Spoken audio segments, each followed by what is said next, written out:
पर्यावरण संरक्षण और आने वाली पीढ़ियों के लिए हरित एवं सुरक्षित भविष्य के संकल्प के साथ लोक जनशक्ति पार्टी रामविलास द्वारा हमारी मुहिम एक पेड़ अभियान की शुरुआत की गई। यह अभियान रामविलास पासवान जी के सामाजिक सरोकारों और जन सेवा के विचारों को आगे बढ़ाने की पहल है। हमारा जो ये मुहिम है एक पेड़ का, ये एक पेड़ है, ये एक पेड़ से हमारा जो वातावरण है वो बहुत ज़्यादा दूषित हो गया है। जब भी दिल्ली गुड़गांव की बात करें हम, तो दिल्ली गुड़गांव में बहुत ही जहरीली हवा है। यहाँ की हवा आप मान लीजिए कि एक सिगरेट की बराबर है। आप सिगरेट ना भी पी रहे हैं तो भी यहाँ की जो वातावरण है, जो हवा है, वो बहुत ही ज़्यादा जो है वो दूषित है।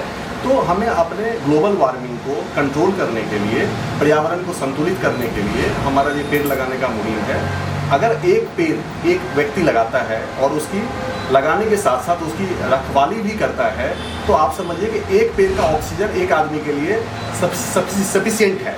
तो वो अपने लिए और अपने परिवार के लिए एक जो जहरीली हवा है उससे वो उसको दूर करने की वो करता है। दिल्ली प्रदेश उपाध्यक्ष एवं संयोजक अनुपम कुमार झा के नेतृत्व में आयोजित इस कार्यक्रम में दिल्ली प्रदेश उपाध्यक्ष एवं संरक्षक आशु चौहान तथा प्रदेश संगठन मंत्री बलराम चौधरी सहित समाज सेवी रोहित राव, माया झा सहित अन्य दर्जनों लोग उपस्थित थे।